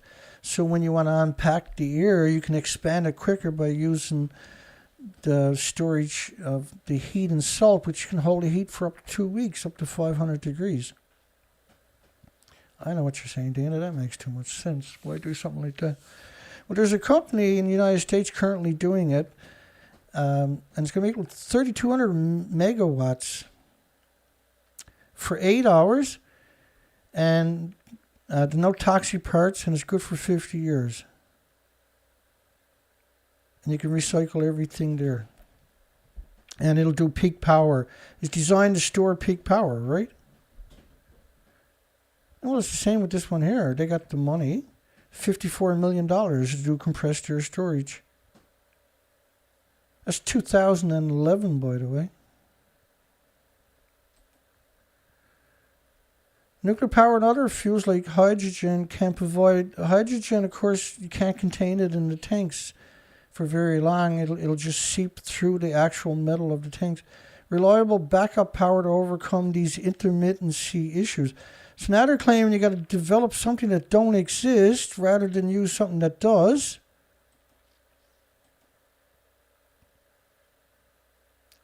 I'm surprised he didn't say batteries, right? This is World Economic Forum. So they're telling, this is their orders. They're passing out their orders in their headline. They don't produce very many headlines, right? Over half the Canadian government has went to the World Economic Forum, folks. This is a private organization. That's sedition on a whole different scale, isn't it? Yeah, so they say, look, countries like the United States, Japan, and the UK have renewed their commitment to nuclear power. Like, how was U.S. renewed their commitment to nuclear power? Japan said they did, but they haven't made a single move. They haven't announced infrastructure money. They haven't announced broken ground on any sites, or that there's going to be ground broken on any sites, or that they're looking at anything. It was totally 100% just a single mention, and now it's used as this is the way the world is now running, where everything is happening and it's time to buy in and blah, blah, blah. And the UK was Boris Johnson as he was getting chased out of the office on a rail, tarred and fettered. Nuclear offers a stable source of power that doesn't depend on imported fossil fuels. It can't exist without 2 gas, oil, coal, or nuclear plants dedicated to it. 24 hours a day, 7 days a week. For years, for a decade to build it, they need 2 external power supplies to run it for its lifespan, and the same 2 large, massive coal, gas, or oil plants for 60 years to decommission it. And then everybody the industry is insane. New technology being developed to produce smaller reactors are safer, cheaper to operate, easier to build. Well, nobody can quantify those types of assertions because they don't exist. They barely exist on a single piece of paper. That there's only one worldwide that's got the approval to build, but they haven't answered, they haven't dotted all the I's or crossed all the T's, and they left out lots of parts of it. But the non-regulatory agency gave them a permit for a plant, for a design, where they don't even have ground broken for the model, where they're going to build it, and they don't have the proof of concept. They got to get all the kinks out of it. They got to run it for years and years to find the flaws. That's how it works, right? Decades of nuclear power generate the problems of what to do with all those spent radioactive fuel rods that are splitting the atom all day long from 1,000 fuel pools worldwide into the environment. All the casts, the dry, so-called dry casts, they're still splitting the atom, so they're all vented. All the time to your environment. Every facet of the story is batshit crazy. How does the industry, how did it ever survive this long? It's like the course the only course it can exist on is where it destroys itself. Whether through the emissions of the fuel pools or nuclear so-called war, which is already, we've had multiple nuclear wars for decades. It was called weapons testing. It's the same nuclear bombs, the same, in fact, it's bombs you wouldn't use in a war, right? Like the Soviet Union was equal to 3,800 Hiroshimas at the one time, worth of radioactive fallout on top of that. You're not going to use that in a war. That bomb was so big, there's not a single city on the planet that it can't atomize. The entire city, everything, every sidewalk, every school, every insect, every leaf, everything, every worm in the soil, everything would be atomized. There would be if you flew over, there'd be just a big crater. Say New York would be just, or Tokyo even, would be just a crater. You know, people got burnt hundreds of kilometers away. Windows were broken 700 miles away. Windows were broken 700 miles away. It went over 100 miles up into space, for God's sakes. That's a nuclear war. That's equal to two countries firing 1,900 Hiroshima bombs at each other. If you don't think Hiroshima is a worthy nuclear bomb, you need to go look at the damage that thing done.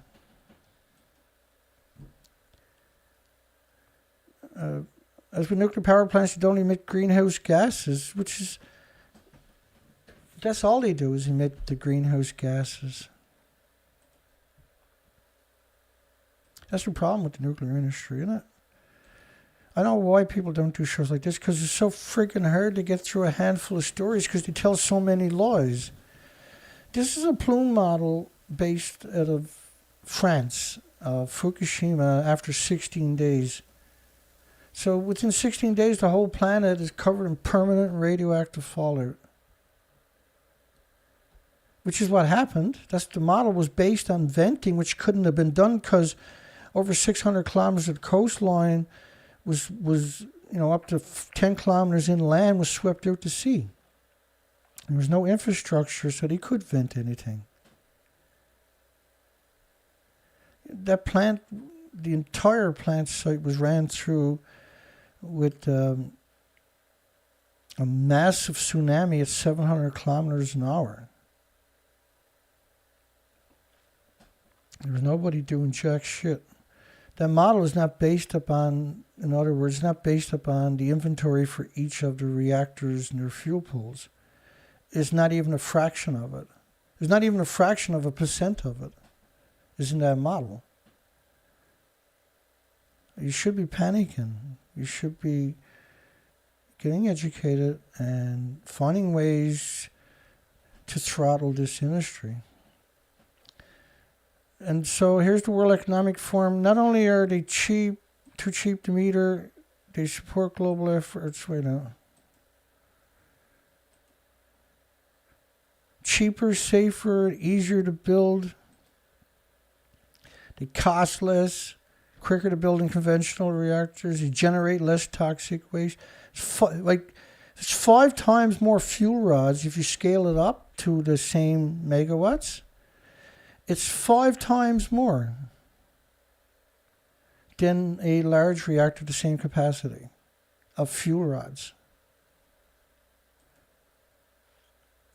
Microreactors are even smaller than small modular reactors and 30 times less power generating capacity. And none of them exist. All of them, there's no need for any of them. If you used storage for your renewables, that was the end of that's the final part of the equation is storage. You shouldn't, everything should be just geothermal anyway. With the amount of money that you put into a single reactor, if you put in that, how do we get deep enough to get 800 degree temperatures from geothermal? That's the golden egg. That's ultimately what we'll do regardless of whatever survives, right? That's what we could have done 50 years ago. Instead of having gas, oil, and coal, just take the gas, oil, and coal fuel part out and put in a geothermal, and wrap everything up and leave the rest of the infrastructure and transmission lines and everything, and you're up and running. It's easy to convert any gas, oil, and coal plants that shut down. You would just leave the rest of the infrastructure there and replace it with geothermal. That makes the problem is they say they can only drill so deep. Like they can dig deep mine shafts if they want to, several miles down, because they've done that, right? But drilling, the drill, it gets in certain temperatures and it's not functional. They break over and over and over. But who cares? Put another bit there and start big. These are big bits we're talking about. Or if you took 1,500 universities and try to crack that riddle of how do we drill down deep enough to hit the geothermal under all these facilities, you'd think for 1 second we won't solve that in 30 days. So they're exterminating you. Go eat your food from around nuclear power plants and tell me I'm wrong. So then some of their evidence from the World Economic Despicable Scum Forum is a combination of public and private investment supporting development of different small modular reactor systems, which is only one on paper. Bill Gates' TerraPower, and Bill Gates has never been to TerraPower. There's no pictures of that. Bill Gates never said he's proud of it or anything. He lent his name to it. Is installing its first small modular reactors, which is dependent upon Russia's helium fuel that they don't make anywhere else on the planet, which is weapons-grade uranium. Is what you want. And you're talking mixed oxide fuel, but it's actually weapons-grade. That's down-blended, is what they're actually talking about using. At a coal mine in Wyoming. Again, right, there's no, we cover this all the time, there's no indication that they're actually even breaking ground on this nonsense. And it's all meant, right, to make sure you can't have a future. That's what it's all about.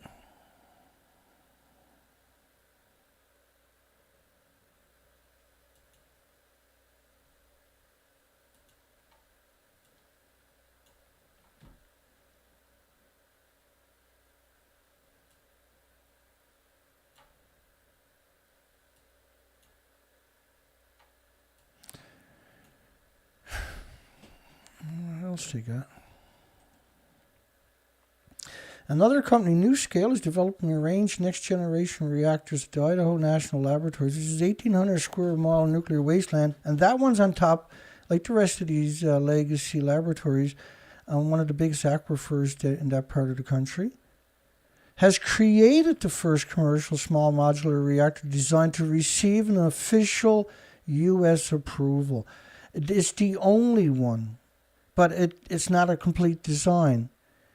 And when you're talking about 1 million different pieces of equipment from different companies needed to make it work, it's a fantasy at best. This is 50 years later. This is not a 10-year sprint. This is 50 years in idle, trying to allegedly come up cracked that solution. It's 50 years later. Same as the fusion, right? It's over 50 years. They're working on a design from 1904. NuScale is the first commercial small modular reactor designed to receive approval, but it doesn't exist and it's not complete. They're the only ones that got the non-regulatory agencies to sign off and say, well, that's a design. That's it. Bill Gates' TerraPower is installing its first small reactor, but it's not because NuScale is the only one with an approval. This is the World Economic Forum. But this is their marching orders, what you're reading there. That's the marching orders for the nuclear industry, is what you're seeing there. Get right? So they need to keep their story straight. And they're going to get it all from right there. Some waste, including uranium, plutonium, can be recycled, but it's illegal in Canada and the United States because it's insidiously evil. But once it goes through a chain reaction, it's 2 billion times more toxic than industrial poison. If you recover it and put it through a chain reaction again, like La Hague in France and Sellafield in the United Kingdom, Donneray, and Mayak in the former Soviet Union, which is currently operating, the releases will contaminate half the planet at least, which is what we see in the studies on from La Hague and Sellafield's and Donneray's emissions from the fuel reprocessing. These are mixed oxide fuel facilities we're talking about, MOX fuel. Now it's 2 billion times more toxic than 2 billion times toxicity it originally had after it first went through a chain reaction. You're going to make it 1 billion to 2 billion times more toxic again. And so they don't have anywhere to store mixed oxide fuel on the planet, by the way. There's no way to store it. It burns a lot. It creates, when you take it out of the fuel, because it has a very short cycle, it can't do it again to it.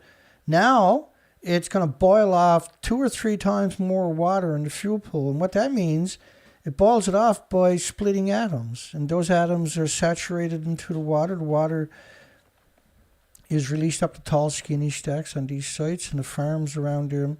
But that stuff travels worldwide on top of that. It's absurdly evil, which is the industry like, what, really? Let's do that. Proposed disposal methods for radioactive nuclear waste include injecting it into space. Injecting it into space. Now, nobody's talking about that because a percentage of all rockets will blow up. Or burying it deep beneath the seabed. And nobody, why would you bury it beneath the seabed? Because at some point, those canisters are going to break down from the neutron bombardment, the X-rays, the gamma shine bombardment, if not just the environment. And that's going to cause a chain reaction.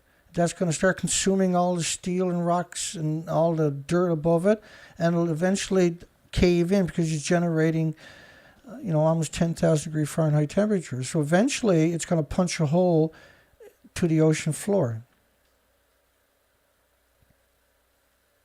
You can't stop it from entering the environment when you put it underground. But the problem is you got to stop it from entering the environment. That's why shooting it into space came into the equation, right? Got to get it off the planet because you can't contain it. But if you shoot it up in space and it blows up, and many of them, we've had plutonium on rockets headed to space blow up on before, and everybody on the planet has plutonium in it from that, which is why almost everybody eventually ends up with cancer. Burying it deep beneath the seabed. The seabed.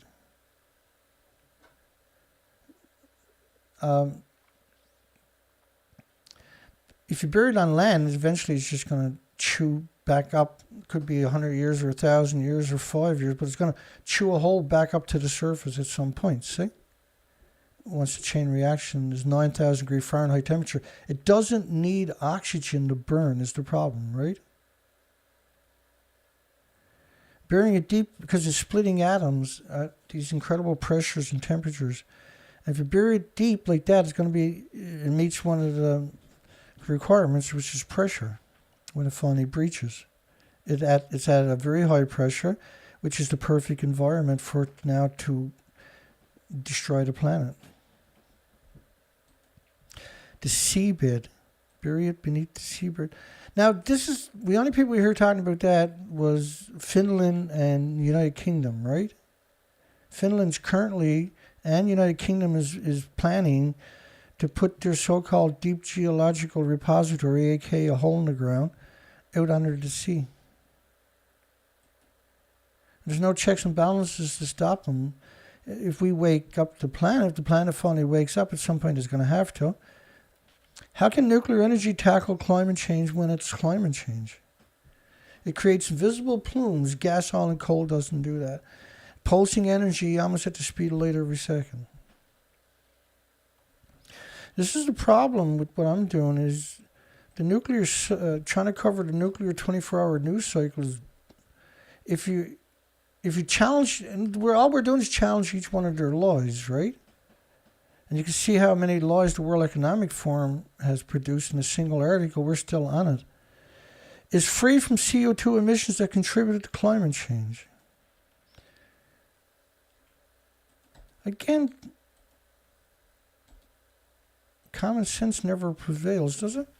This model, part of the model, is 19 days.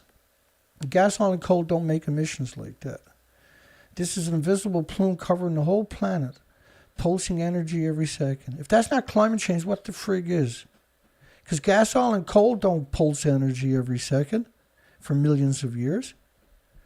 And I got 3 more of them to go. We'll be out of that.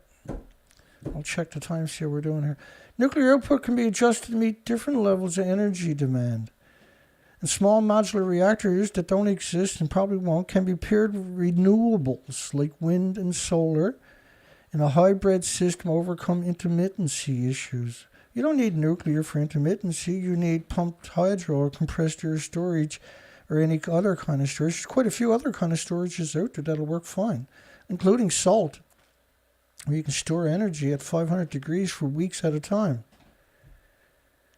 And if you use geothermal backed up with tidal energy, and then back that up if you got to with solar power and wind, and back that up with storage like compressed air or pumped hydro or salt or quite a few. There's 12 or 14 storage solutions out there, and none of them are batteries, idiotic, moronic batteries.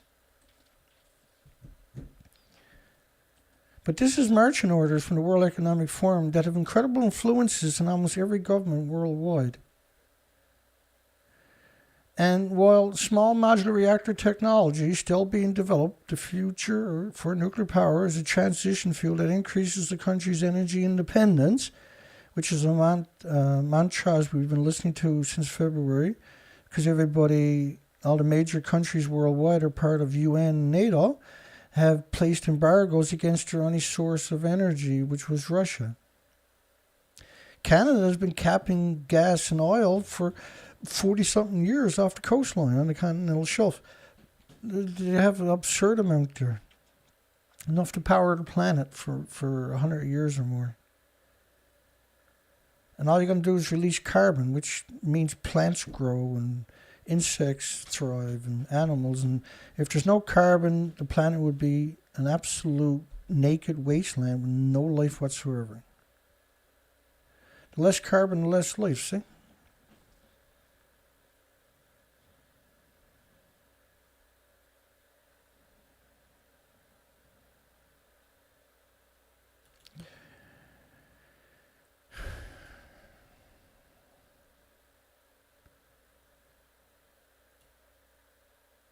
Yeah, I wouldn't mind sending it to space, James. Absolutely. It don't seem like we got an option, right? And then Elon Musk is confident they can fly people without having accidents consistently. Well, let's just bring loads of nuclear fuel rods with them and give it a kick towards the star, and it'll do its own on the way there.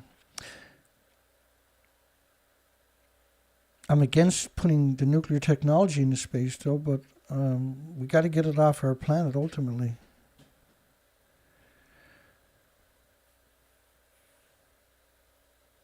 Oh, let me see what time it is. I don't want to strain my voice too much. That's an hour and 50 minutes. That's good enough.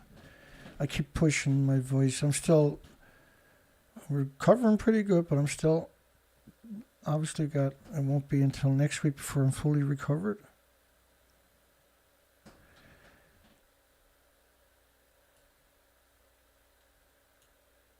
We got, was it all together last night and today was 6 thumbs up on my video after. This is typical of each video now. I'm lucky if I get 6 thumbs up in 24 hours after I post the video. It's just 100%, they're just censoring it, see? It's the same as the numbers you're seeing now. It's just pure censorship. There's nothing I can do about it. Even if nobody watches my videos, I still got to produce the video. I can't sit in silent. I just can't sit in silence and let them do what they're doing. I'm going to try, and I'm only going to get better too on top of that every single show. So eventually the world will find us. Thank you, everybody. Thank you, James. I just sent a PayPal. That's perfect. I got to buy a jacket, right? And I was looking at it today, and I want to get heated gloves this year because last year, because we do expeditions in the winter on the quad, and last year I went regardless, and I didn't have the right warmth. Man, it was so cold. Well, you would give it up and come home because you were too cold. And it bothered me this year thinking about it. And so I'm trying to solve that. And we raised $100 towards the jacket. Now, there's cheap jackets out there I'm looking at because I'm limited, right? And actually what I'm looking at the last couple of days is second-hand jackets. I really don't like the idea. You need a real jacket, right, to do what I'm doing. If it's just personal, then you can, yeah, secondhand's fine, right? And I'm not finding that many, but there's some out there. But you need a real jacket because you're out there by yourself in the woods, and if you break down, the best friend you can have is that jacket you got, right? I do bring a lot of survival gear with me. Let me do a shout out for everybody while I'm saying goodnight anyway.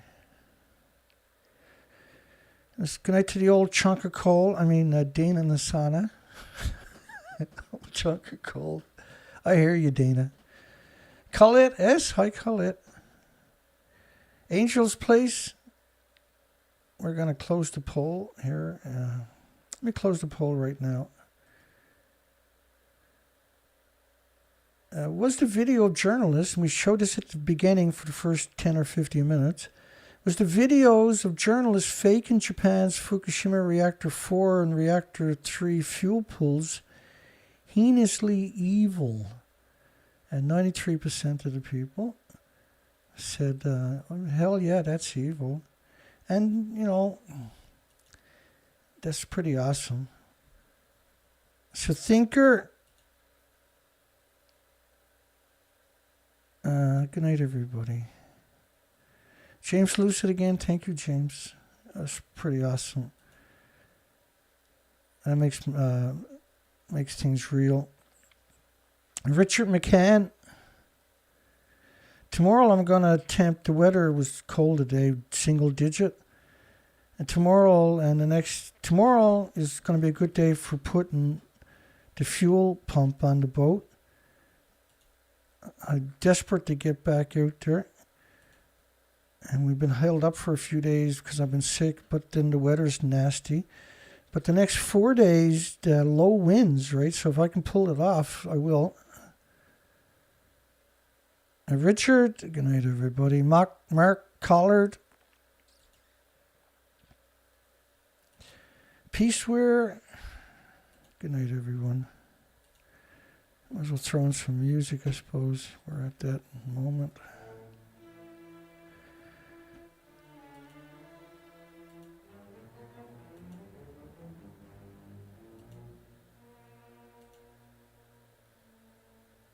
Let me see here. I'm just scrolling up to say goodnight to people that I can find. Kevin Blanche.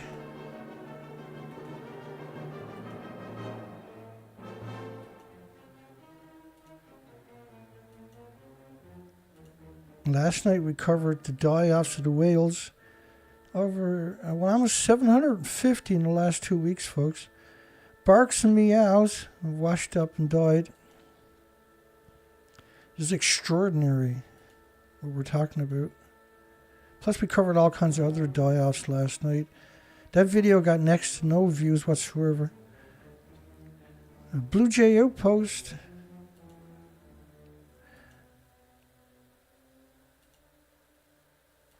Anybody watches these videos more than twice are hardcore. They're not all going to disappear at the same time. You're either hardcore or you're not, right? The truth is not hardcore in reality. It's really straightforward. And when we cover the news cycle like we kind of done tonight, you see this consistent lies, right? This endless, perpetual, same lies over and over and over in all different media. James, Megan. You got all these different medias telling you the exact same lies. Another Gmail.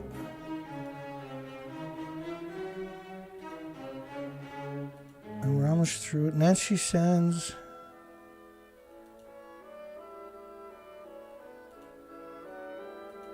Close enough. Kevin Marble. So there's two Kevins tonight.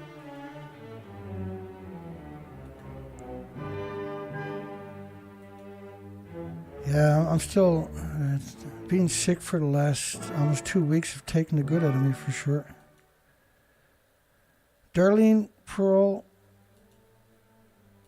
Did I miss anybody? My apologies if I did. Let's get back down.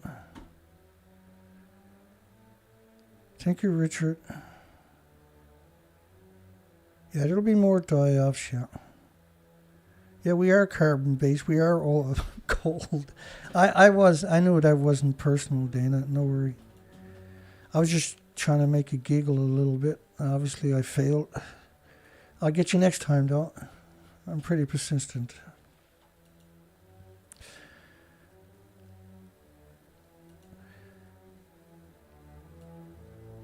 Yeah, so the gloves I want to get is heated gloves. And unless you have really cold hands like me, you might not appreciate why I'm trying to get that. Now, there's cheap heated gloves out there. You don't want to end up with them. Rather than spend the extra $25 or $30, it's a mistake, right? And they're not necessarily cheap, but they're cheaper. But there is an option out there for heated underwear, which is probably a good idea for the climate down here. Because you get out in the wintertime, you can see the tracks in the snow, right? It's huge. And we got the whole winter coming at us. Okay, well, let's call it quits because I got a tendency sometimes I can ramble on if I'm not paying attention. If the music wasn't playing, I would probably just ramble on. But I got to watch my voice, right? We're getting close to being back to normal. And